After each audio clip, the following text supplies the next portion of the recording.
अभी हमारे साथ जो लोग हैं, जो ऑटो रिक्शा, ई रिक्शा चालक समूह के जितने भी लोग हैं, उनका भी मैं स्वागत करता हूं इस मौके पर।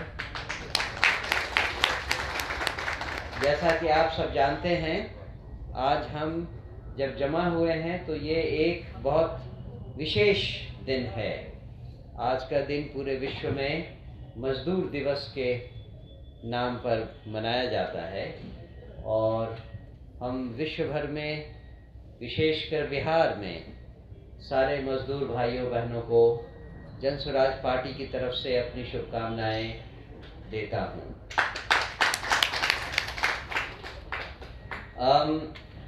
जैसा आप सब जानते हैं कि बिहार में तरह तरह से अव्यवस्था, कुव्यवस्था, भ्रष्टाचार वगैरह वगैरह बहुत प्रोमिनेंट तरीके से दिखाई देता है।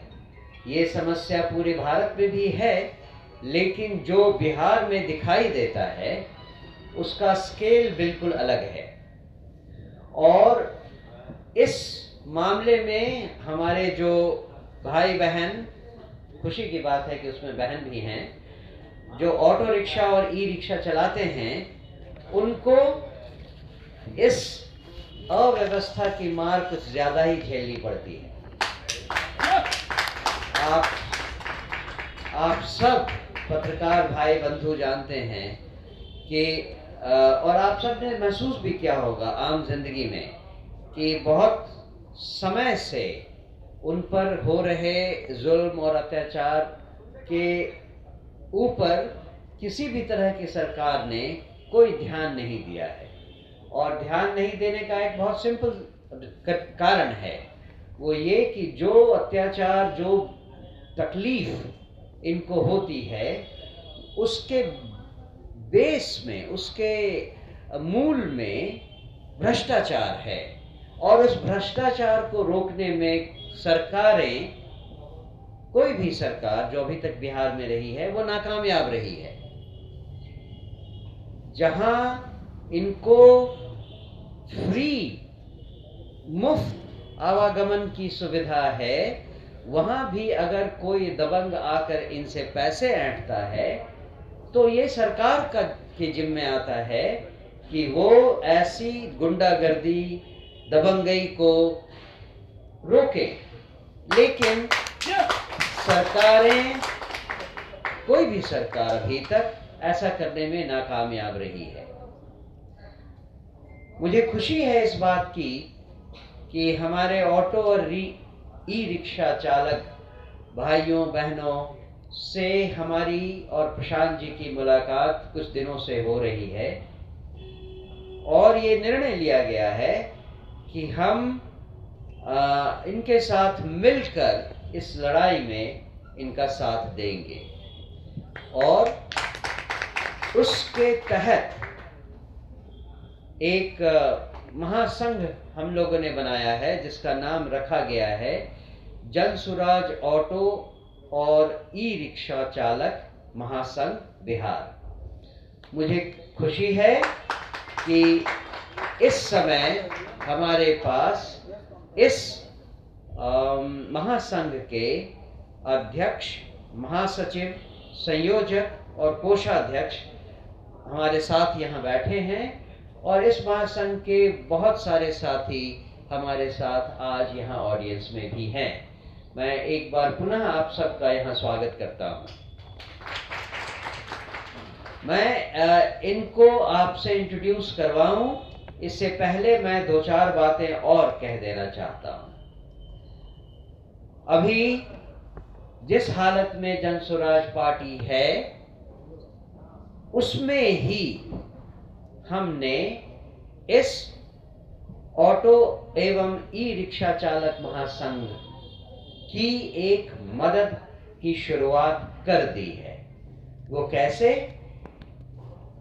1 lakh auto and e rickshaw चालकों को जन स्वराज पार्टी निःशुल्क दुर्घटना बीमा करवाने का जिम्मा लेती है।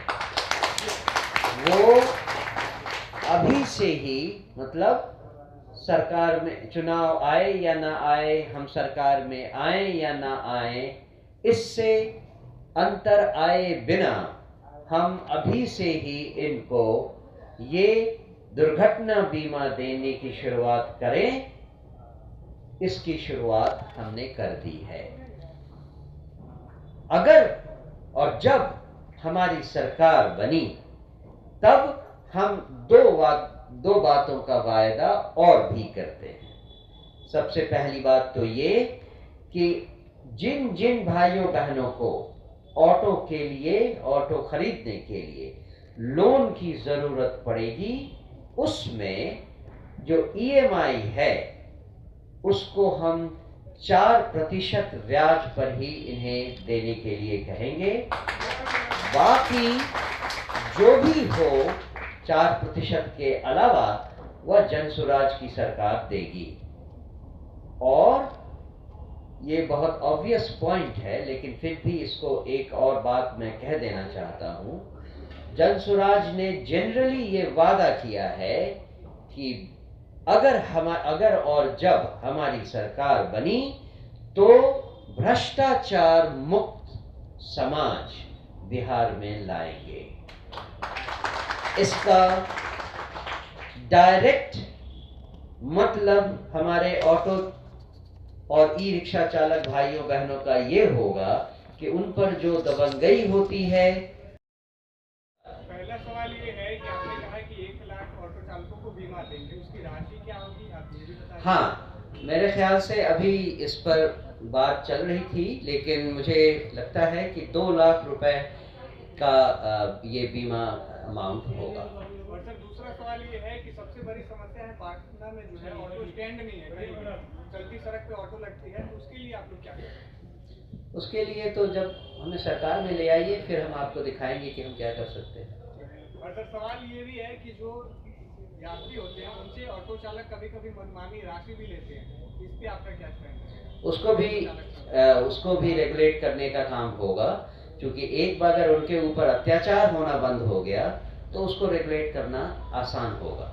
और इसके साथ साथ मैं एक बात और भी बता दूं कि बिहार में पर्टिकुलरली, वैसे तो भारत में भी ये है, लेकिन बिहार में ट्रैफिक की जो प्रॉब्लम्स हैं उसके पीछे एक बहुत बड़ा कारण है कि लोग ड्राइविंग लाइसेंस नहीं लेते हैं। ड्राइविंग लाइसेंस ऐसी चीज जो कि एक सामान्य सुविधा होनी चाहिए नागरिकों के लिए, उसमें भी इतना भ्रष्टाचार है कि आदमी अगर लाइसेंस लेने जाए तो 1,000 रुपए जो कीमत है उसके बदले उसको 8,000 रुपए देने पड़ते हैं।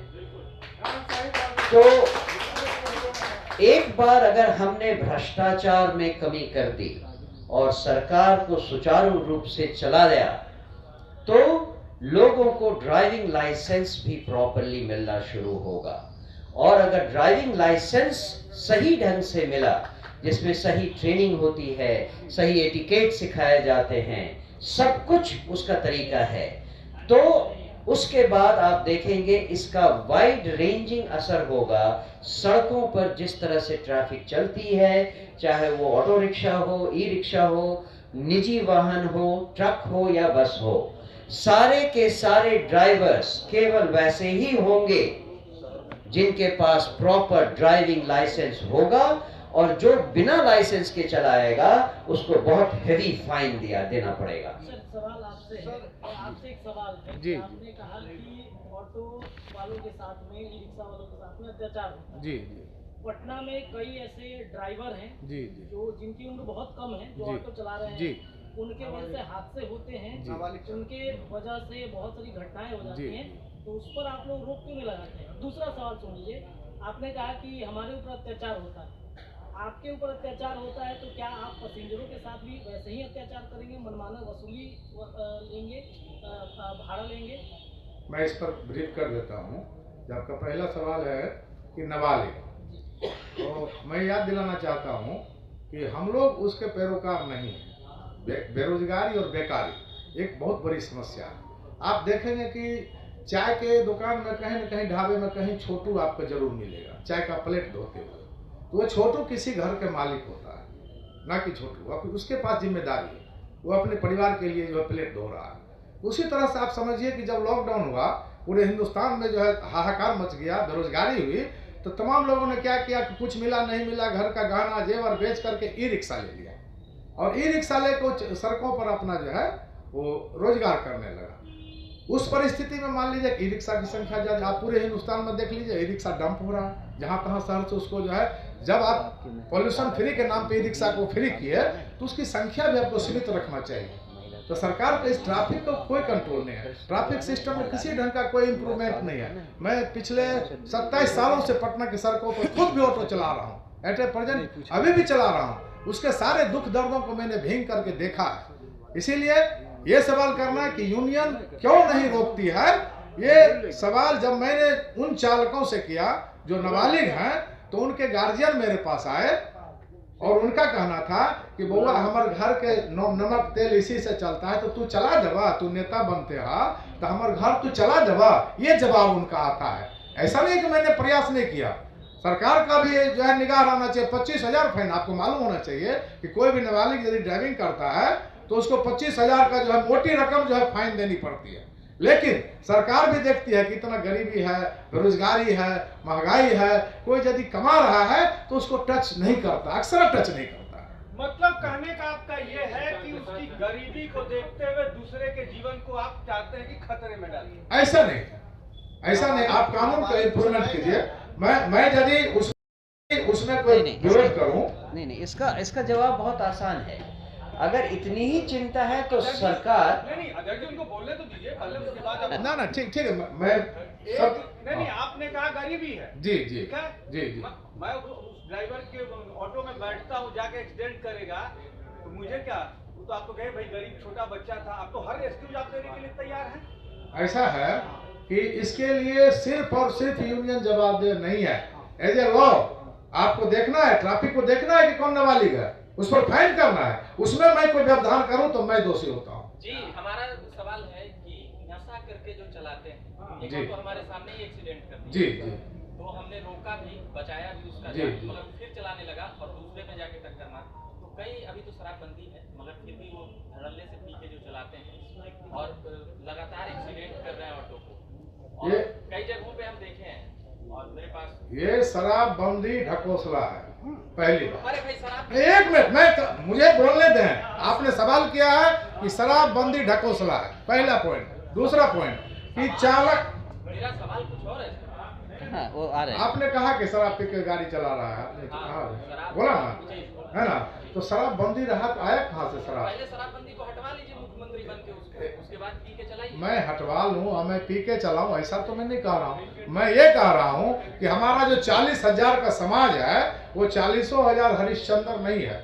उसमें कोई अपराधी है, कोई क्रिमिनल है। ऑटो खरीद लिया, नट गिरोह का आप जानते होंगे, नट गिरोह जो दिन रात तो छिनतई करते रहता है, ऑटो लेके करता है। तो क्या हम उसको प्रोत्साहन देते हैं? क्या हमारा वो गैंग है? क्या हम लूटपाट करवाते हैं? वो भीड़ का फायदा उठाता है। कहीं भी आप जाइए किसी भी समाज में, वो आपको कुछ न कुछ गिरे हुए लोग मिलेंगे। क्या वो उसे आपके यूनियन का सदस्य नहीं है? बिल्कुल नहीं है, बिल्कुल नहीं है, बिल्कुल नहीं है। फिर आपका यूनियन क्या करती है, उसको क्यों रखते हैं? हम लोग यूनियन में क्यों रखें? वो खरीदा, चला रहा है और 5 को गैंग रख लिया। यूनियन का कारण क्या हुआ? 5 गैंग रख लिया, वो अपराधी है, उसको आइडेंटिफाई करके जो है मान लीजिए वो जो है देखना पड़ेगा कि रात में करते, दिन में कोई क्राइम नहीं होता है पटना में। अच्छा, ये भी कहा जाता है कि शहर में अगर अव्यवस्था है, ट्रैफिक जाम है, इसमें ई रिक्शा का बहुत बड़ा योगदान है। इस पर क्या कहिए? देखिए, सिर्फ एक को इंडिकेट कर देना हम समझते हैं कि न्यायोचित नहीं है। मैं मानता हूँ उसकी संख्या बड़ी है, लेकिन आप ये भी तो बताएंगे वो कहाँ चढ़ाएगा। हम लोग तो लाखों लोग को ले जाते हैं, दिन रात उतारते हैं, पैसा लेते हैं, तो कहीं ना कहीं तो जो है मान लीजिए स्टैंड के अभाव में वो रोड पर जो है खड़ा करके पैसा लेता है, कहीं मोड़ पे जो है मान लीजिए वो खड़ा हो जाता है। तो इसका वैकल्पिक व्यवस्था तो निश्चित रूप से होनी चाहिए। आज रूट और कलर कोड की बात हो रही है, लेकिन स्टैंड की बात क्यों हो रही है? स्टैंड की होनी चाहिए ना। जब हम 40,000 ऑटो हैं, अभी कलर कोडिंग की बात हो रही है कि गांधी मैदान में 500 ऑटो चलेगा, तो 500 जब चलेगा तो 150 इस पॉइंट पे, 150 इस पॉइंट पे और 200 गाड़ी रनिंग। इतना जगह मुझे चाहिए तो चाहिए, लेकिन जगह तो यहाँ है नहीं। यहाँ जगह का तो बिल्कुल कहीं नामो निशान नहीं है पटना शहर में। मैं भी प्रेस कॉन्फ्रेंस में हूँ। 4% देंगे सरकार की तरफ से दिए जाए, उसके अलावा जन सुराज देगा, हो सकता है सरकार मदद करे। लेकिन अभी फिलहाल जो ऑटो की संख्या है, सर ने बताया 40,000 है, 20,000 सरकार भगाने को तैयार है। तो आप क्या करिएगा कि 20,000 जो भगाने के लिए सरकार तैयार है, उसको कैसे व्यवस्थित करिएगा? न पार्किंग की व्यवस्था है, न सवारी उतना पर्याप्त है।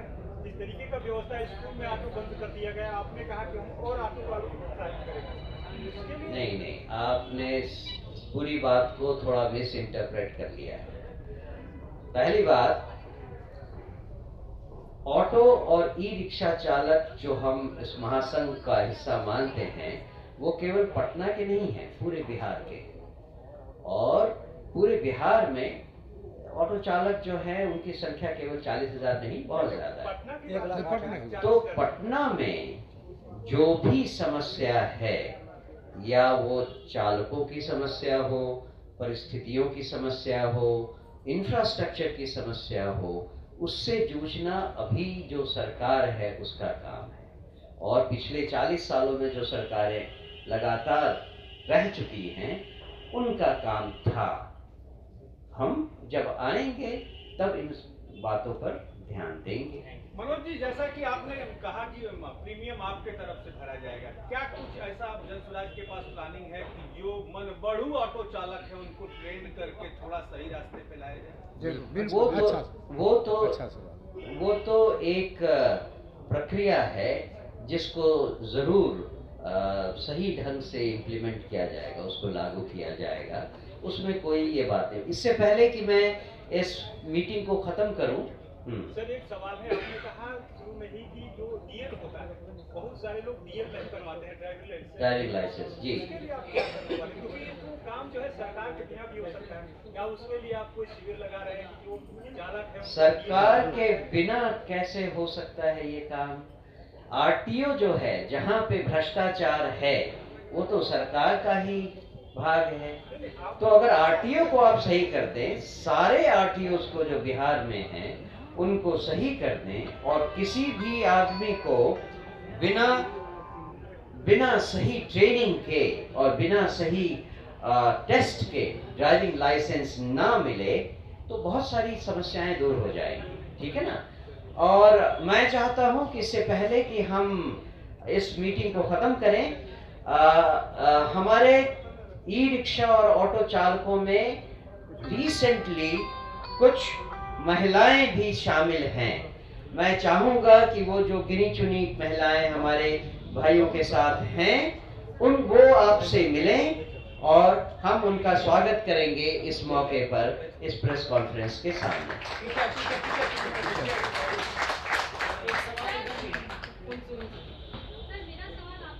जी जी, ऑटो में जब महिलाएं बैठती हैं तो उनके साथ अभद्र व्यवहार भी किया जाता है, जबकि प्रशासन द्वारा अश्लील गानों को बैन कर दिया गया, फिर भी अश्लील गाने बजते हैं। इस पर आपका क्या? बिल्कुल अश्लील गानों का जो है बिल्कुल विरोध हर तरह से, कानूनी ढंग से और सामाजिक ढंग से।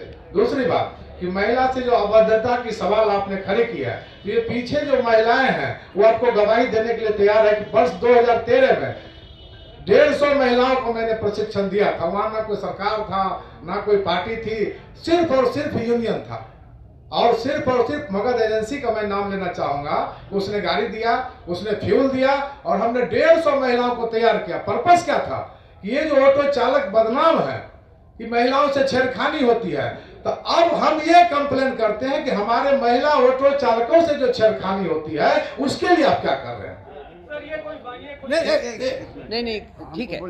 देखिए, बहुत साइड बात होता है, मैं जवाब देता हूँ। बहुत साइड बात होता है, दोनों तरफों से बात होती है।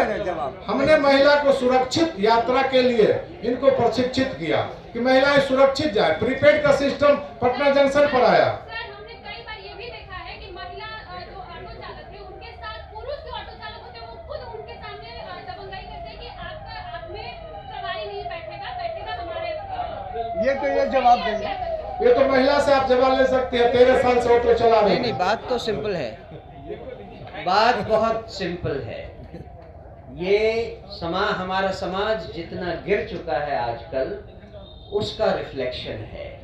अगर आप इन सब में बदलाव चाहते हैं तो जन स्वराज को लाने दीजिए, एक बार जन स्वराज को आने दीजिए, मौका दीजिए, फिर देखिए इन सब में कैसे बदलाव आता है। इसके बिना संभव नहीं है, इसके बिना बिल्कुल संभव नहीं है। बहुत बहुत धन्यवाद।